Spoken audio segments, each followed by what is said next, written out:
The bridge of the ardent Imperial flagship hummed with quiet ceremony as Admiral Vesk leaned over the hololithic star map. The faint warp echo pulsed once, then steadied on the display. His lips curled. "Human signatures, or what passes for them," he said, letting the room absorb the insult. Officers exchanged smirks. Another ghost story made real. Another chance to parade Imperial dominance. None of them considered the possibility that the legends had teeth. For centuries, the Empire had filed humanity among extinct curiosities, more myth than history. Their archives depicted crude hulls, engine failures, and strategic naivete. Now, to the admirals, this detection was a gift, an opportunity to reaffirm their superiority with a ceremonial intercept. 37 ships were mobilized, each polished for spectacle more than war. Banners lit, formal crews assigned. The formation wasn't designed to fight, only to intimidate. A junior tactician cleared his throat. "If the signature is genuine, protocol suggests a defensive posture, sir." Vesk didn't bother turning. "Against humans? Spare me." His dismissal echoed across the chamber. A retention stinger landed. Legends don't fire back. The fleet departed orbit in a glittering arc, engines flaring with disciplined symmetry. Even from civilian stations on the rim, citizens watched the procession with pride. Humanity, by all cultural memory, had been a sprinting species, brilliant, reckless, and self-destructive. Their disappearance had become a convenient narrative, living proof that resistance to imperial authority was futile. What better foil for the Empire's message than the return of a failed species? As the intercept armada neared the border, sensor officers noticed anomalies in the warp echo. The signal remained stable, too stable. Not like a battered relic limping across the void, more like a controlled entrance, a shaped arrival. Yet Vesk brushed off each concern with a wave of his decorated hand. Their ships break apart under stress. This is noise. In the observation well, Vice Admiral Talrin whispered to a colleague. If they truly survived, their exile would have hardened them. The thought was dismissed as quickly as it was spoken. Fear had no place in the Empire's hierarchy. Not publicly, not before a ceremonial audience. The fleet aligned at a range of 3 million kilometers, preparing their standard identity broadcast, an offer of conditional surrender disguised as diplomacy. Officers rehearsed their lines. Cameras positioned themselves to capture the moment of humiliation. Imperial pride saturated every motion. The warp echo intensified. Vesk raised an eyebrow at the sensor chief. The chief hesitated. "Sir, it's growing." The echo fractured into multiple layers, each one forming a clean, geometric pattern. Not random, not desperate, intentional. The room went silent as numbers surged across the interface. This wasn't a lone survivor limping home. Something large, coordinated, hidden behind a projected echo field. Another stinger hit. Ghosts don't arrive in formation. For the first time, doubt crept into Vesk's voice. His command staff waited, tension wrapping the bridge like a drawn wire. The intercept fleet held its ceremonial line, unaware that the galaxy they believed they controlled was about to rewrite itself. And humanity was already on the way. The void split open without warning. No distortion ripple, no charge bloom, just a clean, silent fracture. Like space itself obeyed a command it had long feared to hear again. Admiral Vesk watched the rupture widen, his practiced arrogance wavering as 31 Terran capital ships emerged in perfect alignment. Their hulls carried no heraldry, no flourish, only a disciplined geometry that made the Empire's ornate vessels look theatrical by comparison. Then came the escorts. 1,900 smaller craft flowed from the same aperture, not in scatter, not in drift, but in a single motion, like a living shield wall unfolding with intention. Their phalanx locked at exact 4-kilometer intervals, forming lattice corridors that gleamed with faint plasma silhouettes. Every officer on the Imperial Bridge leaned forward, instinctively counting the rows. None reached the end. "Are they saluting us?" an officer whispered, shaken by the stillness of Terran formation. "No," Talrin murmured. "That's a battle stance."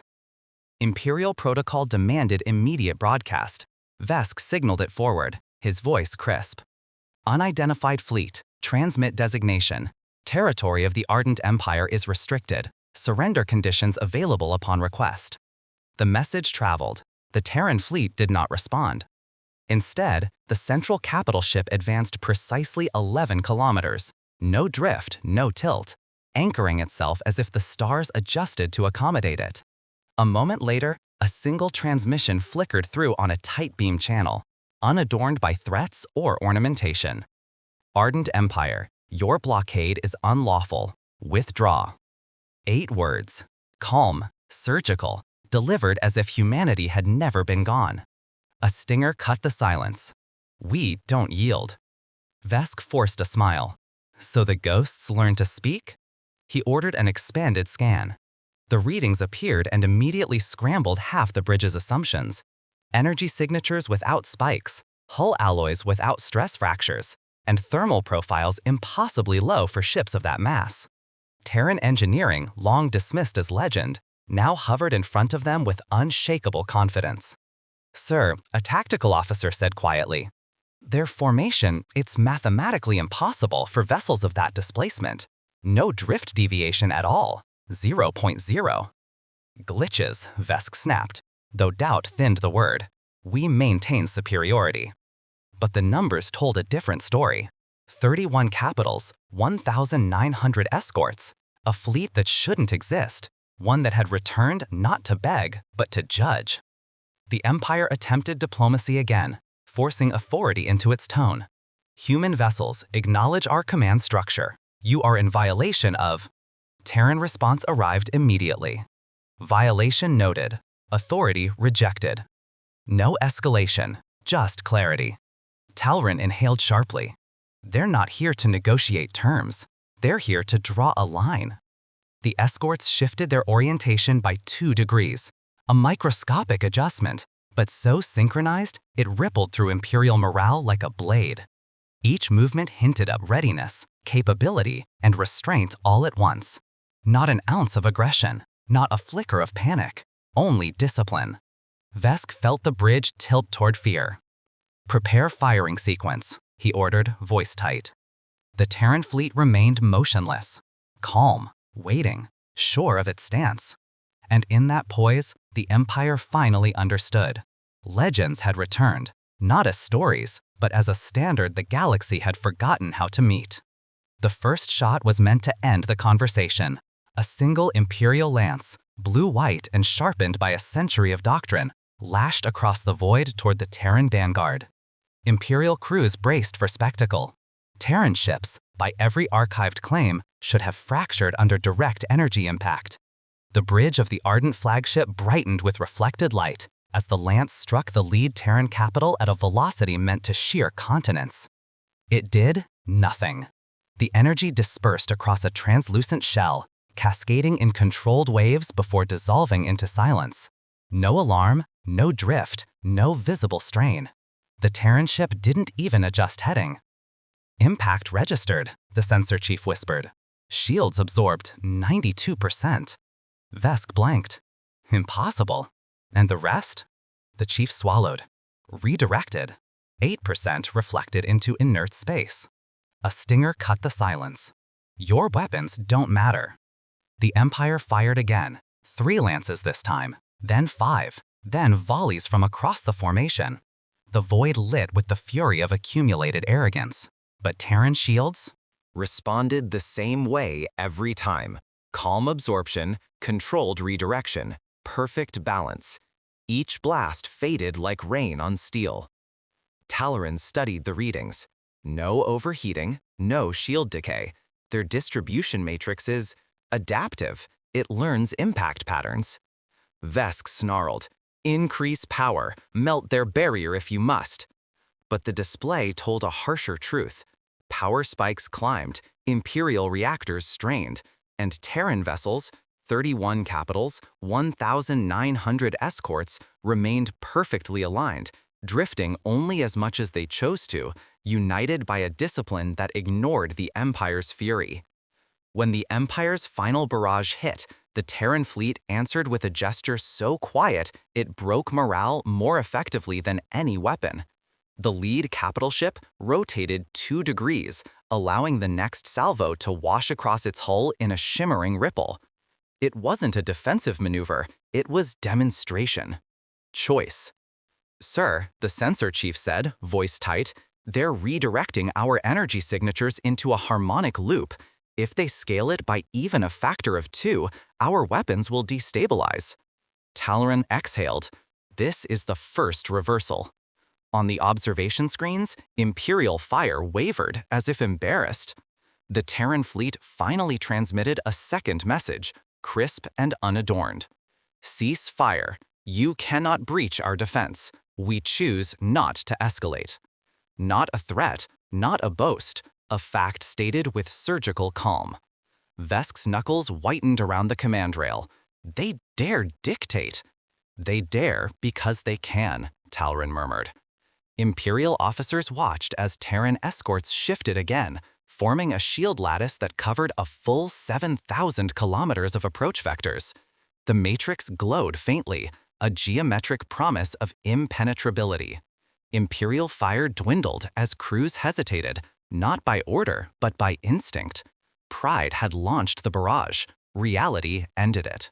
The Empire had always believed Terran resilience was myth, exaggerated, romanticized.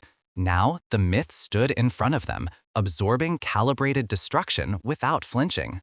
"Sir," the sensor chief whispered, "their shields, they're still at 98% efficiency." Vesk said nothing. For the first time, the Empire understood that humanity had returned with technologies the galaxy once feared, once buried, once pretended never existed. And the Terran fleet, still silent, still resolute, now waited for the Empire to decide whether it would continue attacking an opponent that refused to be harmed. The next move belonged to the Empire. The outcome no longer did. Here is Chapter 4, written to exactly 550 words, fully aligned with your HFY tone, structure, and constraints. The moment the Imperial barrage quieted, the void settled into a silence far heavier than weapon fire. Terran vessels did not answer with threats, they answered with motion. A single pulse of light rippled across their formation, an internal signal invisible to all but the ships that had been waiting for it since the first Imperial lance struck. Then the fleet moved. 14.8 G. The number hit the Imperial predictive grid like a hammer. Terran capitals vaulted forward with impossible precision, trajectories snapping into place so sharply that the Empire's targeting algorithms collapsed in the first second. Escort wings unfolded behind them, accelerating in symmetrical arcs that traced clean corridors towards the Empire's outer ring. The formation behaved less like individual ships and more like a single organism dividing into attack vectors with disciplined intent. 14.8 G? That's, "Sir, the models can't keep up. They're off by entire kilometers," the sensor chief stammered. Talaran stared at the board as predictive lines split apart, useless before they even rendered. They trained for this. They built doctrine around it. A stinger struck clean. You cannot target what outpaces math. The Empire's outer ring attempted to compensate, shifting into defensive posture. But Terran capitals surged between them with surgical lines of approach, each vector tightened by microbursts that shaved milliseconds off reaction time. Imperial crews watched the Terran fleet carve through their perimeter like a blade sliding between old armor plates. "Distance closing fast," another officer reported. "At this rate, they'll breach our ring in under 50 seconds. The board confirmed it. Imperial ships attempted to reposition, but Terran escorts cut across their paths, guiding them away from collision zones with maneuvers so refined they looked like choreography. No ramming, no reckless aggression. Everything measured, everything intentional. Vesk slammed a fist into the console. Their engines should tear themselves apart at that acceleration. But Terran vessels held formation without visible strain, no thermal spikes, no hull fluctuation. Their burn signatures remained smooth and stable, like engines that had long surpassed the limits the Empire believed real. The first breach came at 39 seconds. A Terran capital slid through a gap in the Imperial ring, rotating on a controlled 0.3-degree axis to avoid weapons fire before the enemy even finished locking on. Escorts threaded the opening behind it, each maintaining exact 3-kilometer spacing as they formed a secondary wall inside the Imperial perimeter. "Outer ring collapsed," the sensor chief whispered, "completely." Imperial gunners struggled to track targets moving at velocities they'd never encountered. Every algorithm failed, every manual correction overshot. Terran ships remained untouchable, their vector changes so crisp they rewrote the expectations of combat itself. Talaran stepped closer to the viewport, voice subdued. "This isn't attack behavior, it's demonstration. They're showing us how far behind we are." The Terran capitals slowed just enough to realign into a new formation, one that mirrored the Empire's own defensive shell, as if reminding them who held control now. Their hull lights dimmed into a steady pulse synchronized across thousands of kilometers. Vesk felt the momentum tilt out of his reach, as though gravity itself favored the returning legends. The Terran fleet held position inside the shattered ring, engines quiet, posture disciplined, and the Empire finally saw what acceleration doctrine truly meant. The Empire's outer ring had barely finished collapsing when the Terran fleet shifted again. No verbal warning, no dramatic charge, only a subtle tightening of formation, escorts adjusting their positions by mere meters, capitals aligning their rails along flawless geometric vectors.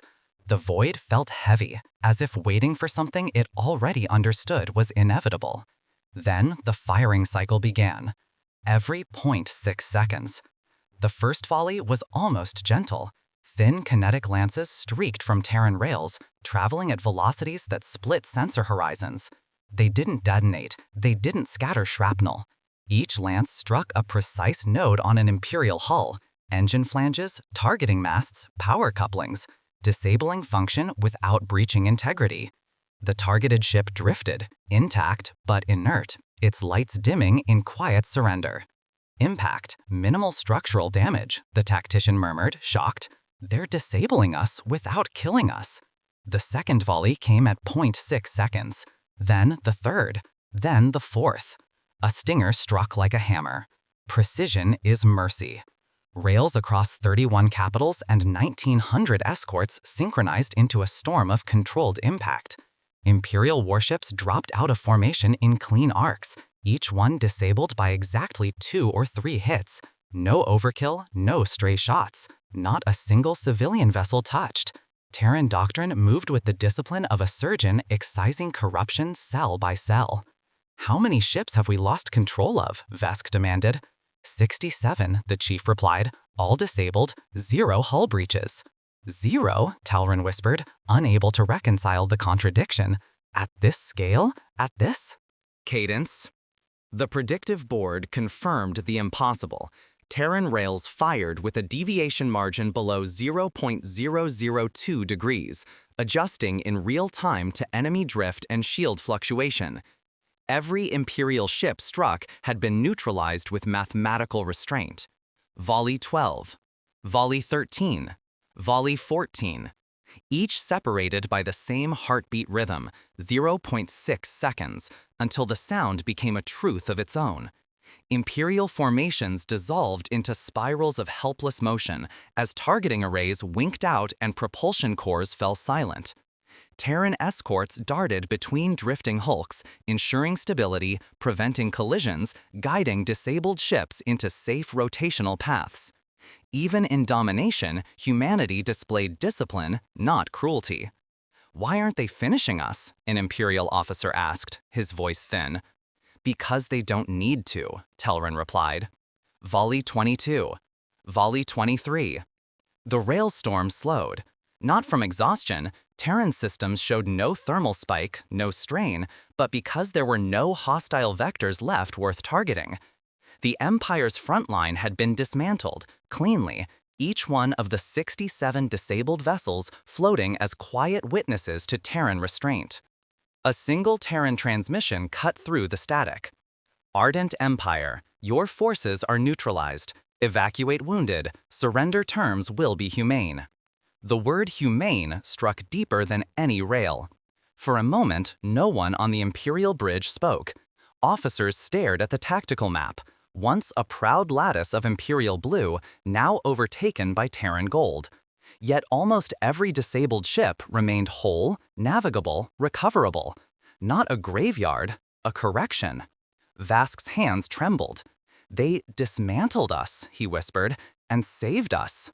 Talrin exhaled slowly as Terran rails powered down in perfect sync. The storm had passed. And in its wake, the Empire was still alive, because humanity allowed it. The Imperial Bridge lay in stunned quiet, the tactical map a mosaic of disabled blue icons surrounded by Terran gold. No final volley came, no coup de grace, only silence, and in that silence, the weight of something older than the battle itself began to surface. The Terran flagship opened a new transmission channel, not for threat, but for truth. Ardent Empire, the message began, calm as cold iron. You are firing over territories you do not own. We have liberated 4 sectors you annexed unlawfully. 4 sectors? The number hit harder than any rail shot. Data streams followed, raw recordings, unaltered logs, distress calls the Empire had sealed behind political walls. Civilian populations pleading for aid, forced relocations, silenced colonies. Each file appeared on the Imperial board like a wound reopening under surgical light. This isn't possible, one officer whispered, though the proof kept unfolding. Those sectors rebelled, that is what our archives say. Your archives lie, Talrin said softly. A stinger fell into the silence. Truth survives exile. Then the second revelation arrived. 3 star systems. Gone. Not conquered, not abandoned. Erased. Terran probes had documented the ruins, collapsed infrastructure, vitrified planet-side crusts, orbital debris fields drifting in unnatural spirals. No life signatures, no Imperial markers, no explanations. Only the Empire's own metadata showing the systems were once charted, and then quietly removed from official atlases. Vask's face dimmed as the images rotated across the holosphere. Those systems, those records were purged during the consolidation era. They were deemed irrelevant. Erased, Talrin corrected. Not irrelevant, hidden. The Terran transmission continued with unwavering calm. Your forces defended expansion zones built on silence. We will not permit further harm. Vesk erupted. You claim moral authority after attacking us? The Terran reply arrived instantly. We returned force only after your violation. Your civilians remain unharmed. Your wounded will be treated, but your crimes will not be ignored. Then came the final blow to Imperial certainty. 18 listening posts. Locations once believed abandoned relics of pre-expansion cartography. The Empire had dismissed them as useless structures, failing outposts built by a civilization long gone. But Terran analysis revealed they were not relics, they were Terran. Built before exile, still operational, still recording. Their data spooled across the Imperial Bridge, encrypted logs tracking troop movements, suppression campaigns, anomalous disappearances, and signals the Empire had never admitted receiving. One recording displayed an Imperial cruiser bombarding a civilian dome. Another showed a forced relocation under stability directives. Another captured a blacked-out operation against an unarmed settlement the Empire had publicly claimed never existed. Every secret was now light. 18 posts, Talrin whispered. They watched us the whole time. Vesk's anger collapsed into something smaller. Why reveal this? Why now? The Terran answer was simple. Because justice is not conquest. Imperial officers looked around the bridge, their earlier confidence now hollow. They had fired the first shot. They had believed themselves righteous. Yet the evidence left no room for pride.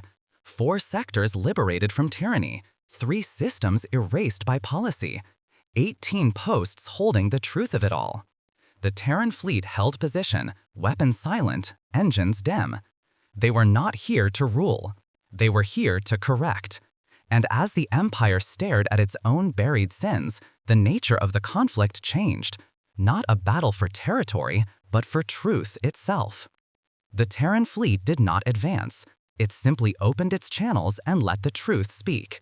Human voices, steady, measured, unshaken by the scale of the confrontation, filled the Imperial bridge with a clarity that felt older than the war. Ardent Empire, the message began. You believed us gone, myth, ruin. Yet our absence was not destruction. It was preparation. The holosphere ignited with projections, centuries of isolated development across regions the Empire never charted, habitats forged in radiation belts, shipyards set within moving nebulae, academies orbiting rogue stars. Each image reframed humanity not as refugees, but as a civilization reborn under pressure no empire had endured. During exile, the envoy continued, we refined doctrine beyond the bounds of imperial warfare. You trained for dominance, we trained for survival. 14.8 G maneuvers, shield matrices absorbing 92% of hostile energy, rail cycles firing every 0.6 seconds. Each capability was shown alongside decades of iteration. Nothing rushed, nothing improvised. A slow, relentless accumulation of mastery that made imperial doctrine look ceremonial. A stinger cut clean through the silence. Legends are built, not imagined. Next came engineering. Massive hull frames rotated across the projection, mythic silhouettes the Empire once dismissed as fabricated exaggerations. Capitals designed with metamaterial spines, escorts shaped to move as extensions of command will, reactors calibrated to maintain acceleration for hours without structural fatigue. None of it resembled the crude human vessels preserved in imperial museums. These designs, Talron whispered, should be impossible. Only if one believes the past was failure, the envoy replied. The projection shifted again, revealing the core of Terran philosophy. Doctrine refinement, not once, not twice, over centuries. Every maneuver rehearsed under extreme conditions, every failure corrected, every ship built to align with a single principle, precision as protection. The Empire had forgotten war's oldest truth. The civilizations that survive the longest are the ones that treat skill as a duty, not a myth. Your archives call us reckless, the envoy said. But exile disciplined us, forced us to evolve without arrogance.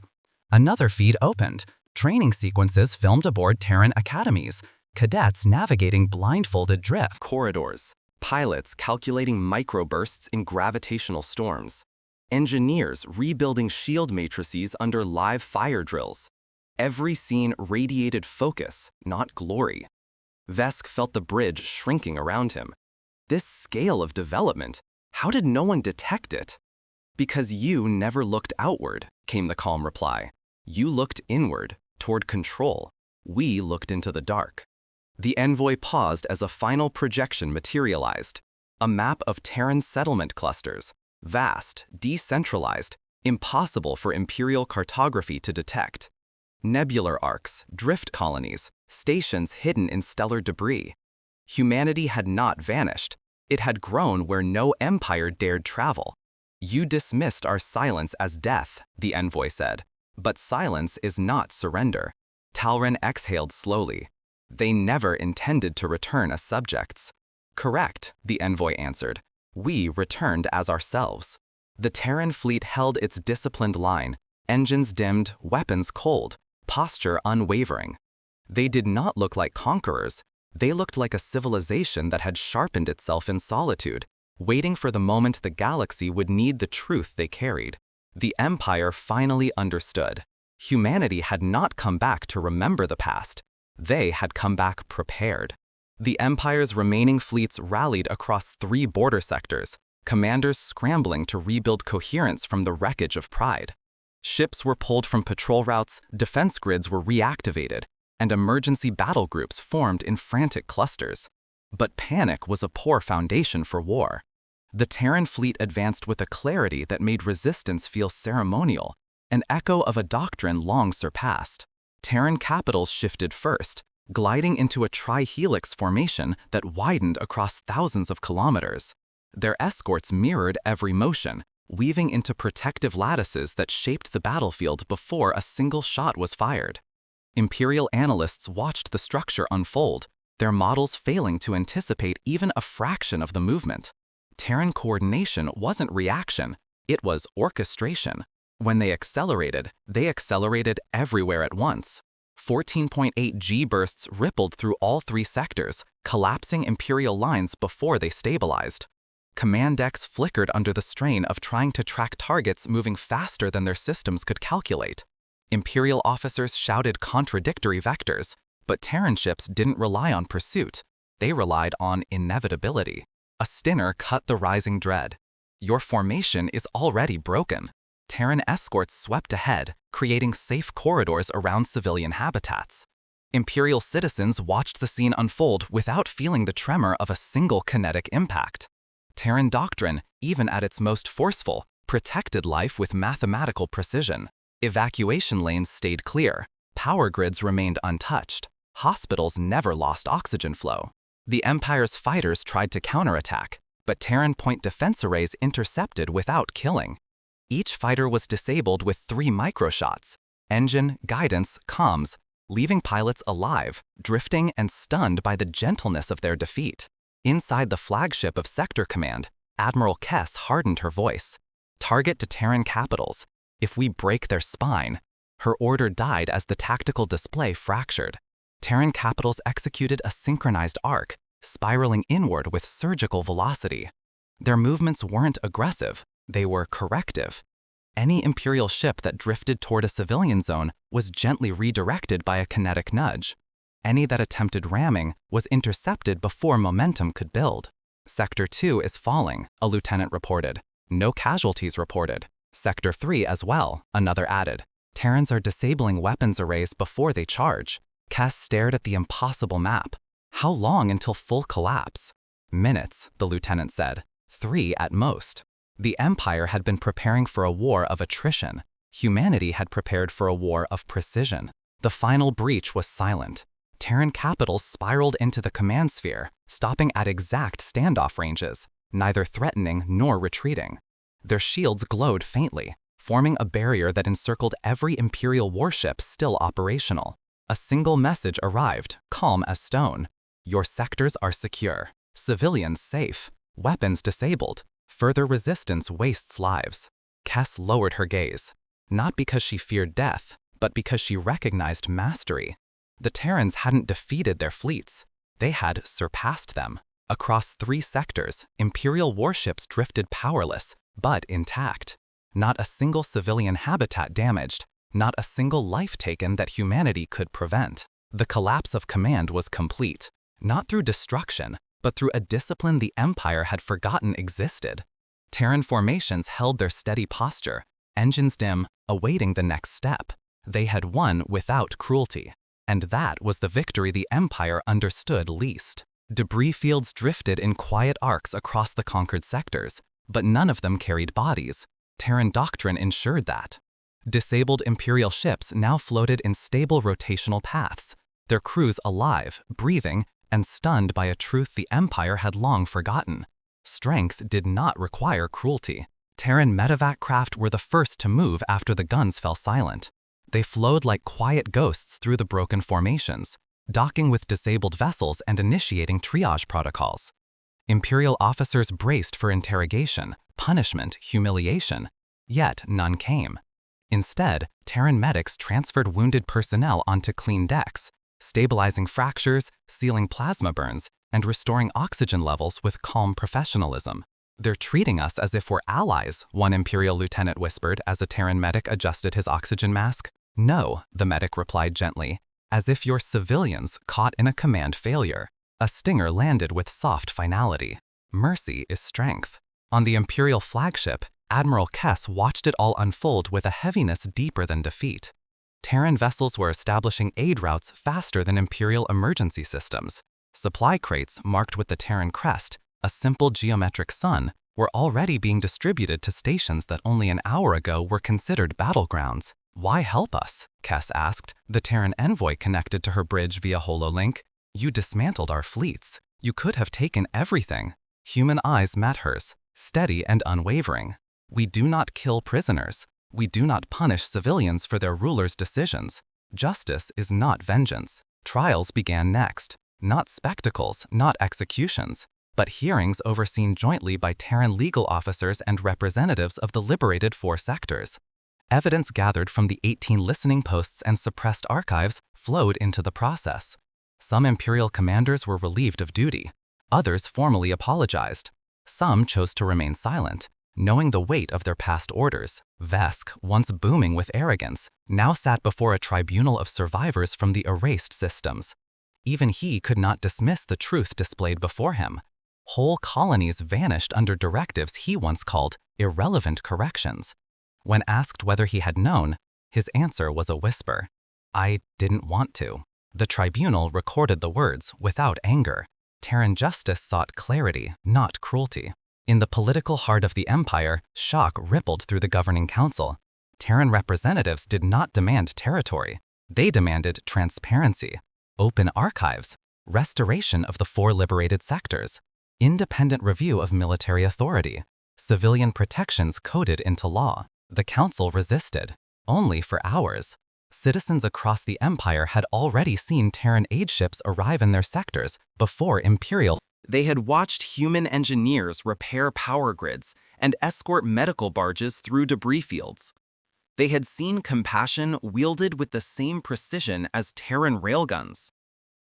By the time the council convened for its emergency decree, the shift in political gravity was undeniable. Effective immediately, the chair announced, voice thin with humility. The ardent empire recognizes Terran humanitarian authority in the border regions and accepts oversight of military reform.